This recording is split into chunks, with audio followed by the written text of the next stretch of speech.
So I filed complaints against 11 doctors in the Birmingham, Alabama area after I had an injury, and I went around trying to get this thing treated and diagnosed. And they would keep coming back and telling me, basically they couldn't explain my pain. I had just strained a muscle, etc. And these explanations, they did not describe the truth and accuracy of my injury. I know better. I got my records and x-rays and CTs, MRIs later. In these pictures you can see that I had broken the underside of my skull. And this is the cause for this injury that I've had for 2 years. So file complaints against these doctors. And what I think happened to me was from the get-go, I don't have a job, source of income, or insurance. And from the get-go, I think I was misdiagnosed. This was by St. Vincent's East Hospital, Birmingham, Alabama. And I think I was a victim of patient dumping. This involves EMTALA, E-M-T-A-L-A. This is United States federal law. It requires that when you go to the emergency room of a hospital in the United States of America, the hospital must treat you based on your injury. So what I think happened to me was the hospital used the misdiagnosis as the vehicle to circumvent complying with EMTALA. And so what happened was subsequently this led to a train of subsequent misdiagnoses. And because what would happen is I'd go to another doctor and pay several $100s, and they would say, well, what did the hospital write down? And then I would have to explain, or they would pull the records and then say, well, the hospital says here you just have a strained muscle. And so this caused like a chain reaction, like dominoes falling, and I was never able to get out of this and get this thing properly diagnosed, which was a real problem for me because I was dying. This broken skull wound, it became infected, putrefied, festered, and complications began to develop around this main injury that was being ignored. I had a parasite infestation in this wound. It was absolutely horrible. And I go to the doctor to try to get this thing treated, and the doctor would say, it could be stress. This may be behavioral health problems. Psych etiology. It's a figment of my imagination, or maybe I have some kind of mental problems. And this was so insulting. So I had to do something about this. So I filed complaints against all these doctors that I had these issues with. So I brought these complaints to the Alabama State Board of Medical Examiners Licensure Commission. Investigator Edwin Rogers head up this thing, went to the board. This is William M. Perkins, and some others were involved in this thing. And they threw out all 11 of my complaints, and this is like totally unacceptable. I don't know what's going on in this place. Are they just lazy or what? But it's okay, because we have freedom of speech in the United States of America. We have freedom of the press. We have the internet in the 21st century. They do their dealings in these closed back rooms. That's okay, because the internet, this is the solution to this stuff. I mean, all this stuff, this is antiquated. This is ancient history. Corruption's on the way out. The internet's here, and so it all goes public on the internet, and then the public can see this stuff. They can weigh in. So here on my YouTube channel, My Medical Nightmare, I've got 7 hours video documentation on my injury and what happened to me. And what I'm going to do is I'm going to go through each of the 11 complaints, and I'm going to tell my side of the story. Because they said at the Alabama State Board of Medical Examiners that my concerns and complaints could not be substantiated. All right. Well, I think this is not the case, and I will show here, like within a couple of minutes, how they could have substantiated them. So what went wrong? I talked to this one guy, Randy Dixon. He said he's been doing this for 18 years. So 18 years, and they couldn't slam dunk this thing. I gave them enough material of my own, the records I went and got from these doctors and hospitals, to become the next Marvel movie superhero, basically. And they took this stuff and just totally dropped the ball. All right. So, okay, we're in the public arena now. Dr. Perry L. Savage, Sr. and OrthoAlabama Spine and Sports. And this is located in Birmingham, very close to Trussville, off of Highway 280, in the 1990s.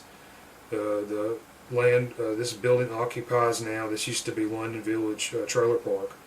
Alright, so Perry L. Savage, Sr.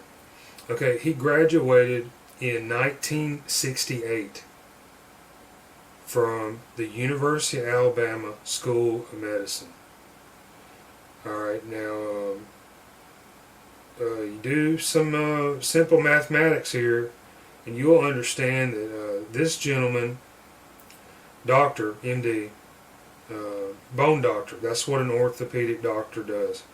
They look at bone injuries.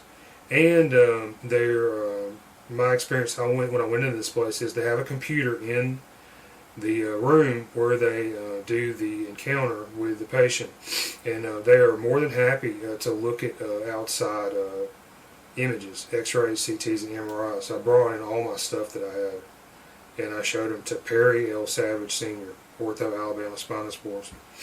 So note here, his name appears at the very top of this roll call on the stationary letterhead for OrthoAlabama Spine Sports. Perry L. Savage Sr., MD. Alright, now that should tell you something. And he graduated in 1968. So this man, he's a seasoned professional, multimillionaire, via his practice. And yeah, he's almost to retirement age. He could retire, anytime. I mean, his career is almost complete. And so this man, I believe, based on his experience level, he should have been able to have seen almost every type of bone injury that is possible for human beings to be involved with. So I was referred to OrthoAlabama Spine Sports and Dr. Perry L. Savage Sr. by AFC Parkway. That's American Family Care. Parkway East, this is Roebuck Parkway. Yeah, I think Ruby Tuesday used to be in this building. At AFC, they took several x-rays. They came back and told me there was the impression from Anna Maria Echenique, MD, DABR. Her impression of the x-rays were no fracture or other acute abnormality. So I got the x-rays from AFC Parkway. I looked at them myself. I'll put them up here. These are standard x-ray images, no contrast. And they say there's nothing in here, but I beg to differ. You look closely, there's a cloudy translucent oval in the area. This is on the left side of my skull, in my neck. And I believe that this cloudy oval, this is some kind of anomaly.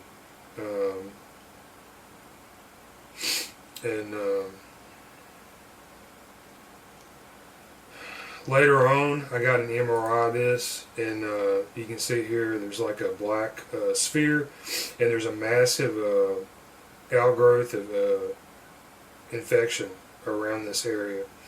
And you go back to the CT from St. Vincent's Hospital, Birmingham, Alabama, Ascension, from April 22nd.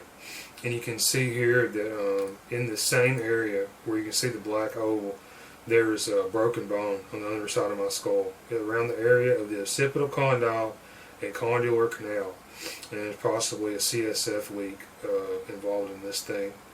And I had to figure all this stuff out myself. In the summer of 2019, I went to all these doctors. Almost every single one would tell me that, there's nothing wrong with me. And I was sitting there, I was dying. And this is like unbelievable. So I had to, at the same time, these worms and parasites were like eating the inside of my neck. And I had this, I couldn't move my head. I had pain all times, day and night. And body functions were being brought down from these parasites. I go to the doctor, they said nothing's wrong with me. I had to find out what's wrong with me myself. I had to start self-treating and getting what I could from these nurses and doctors' visits.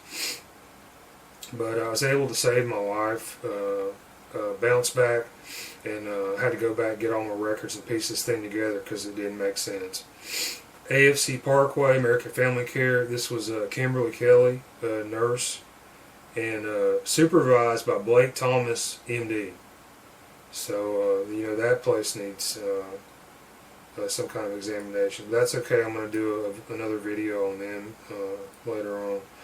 Oh, yeah, by the way, a lot of this information is rehashed. You want to know what happened to me. I got 7 hours in detail of all these different encounters with these medical professionals. It's on my YouTube channel, My Medical Nightmare.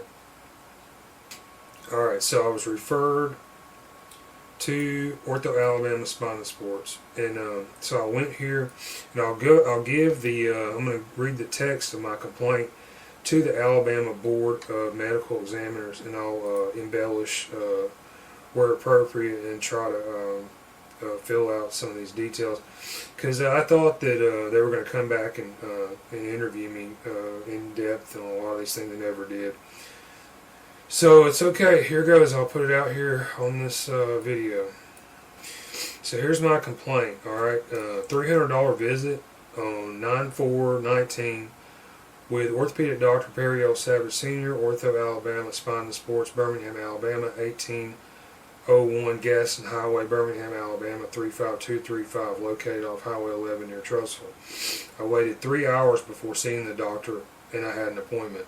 Yeah, that's right. So, okay, my appointment was like around 3:30, 4 o'clock in the afternoon, and I got there, and I thought, I'm old-fashioned, all right? Perry Savage, he graduated in 1968. Well, I'm old-fashioned also, okay? And, I thought that when you had a doctor's appointment, when you arrived at the medical practice, the time of the appointment, that's when you saw the doctor. But it's not like that anymore, 2021. You go to a doctor's appointment in this place, and I waited 2 hours before I finally saw a doctor. This building, it's rather sizable. They have a large number of partners in this practice. The lobby was full of people. I mean, more than 20 sitting in the waiting room, and they were moving people through this place very rapidly. Very lucrative operation, in my opinion. Their check-in procedures for patients, it's a little bit different than going to a standard general practitioner, standard run-of-the-mill doctor's office. All right, you go into this place. First, I'll say you go to a standard practice. My experience is when you arrive, they'll hand you a big stack of paperwork for new patients. You got to go through and fill out all this information. You have allergies. You have past medical complications, your procedures that you've undergone, etc. But in this place, it's different. They call you back into this antechamber, Asian, Chinese screen that you go behind. Doesn't even go to the ceiling, and you go behind this thing, and there's receptionist or some kind of maitre d' or something that interviews you and gets all your details verbally and enters them in. So you don't fill out the paperwork, you verbally say all these things. This includes personal details like Medicaid, Medicare number, Social Security number, and you say these things. It's in public and it's in front of all these people you're sitting around, and in the lobby where it's like 20 strangers waiting to see a doctor. You can also hear all this personal information, and this is like a gigantic problem. Where's the privacy here? And there's no privacy. This is the new normal in healthcare in America, and it's because of the laziness, I think, in the decline in the culture. The people accept this, and so they try to push this thing. See, the medical industry there's evidence in this place. This is the way it's going. The doctors, the practice, they're streamlining these procedures to benefit the bottom line in order to grow the profits, and they sacrifice quality, which is something I think that America used to be good at, but it's headed downhill fast.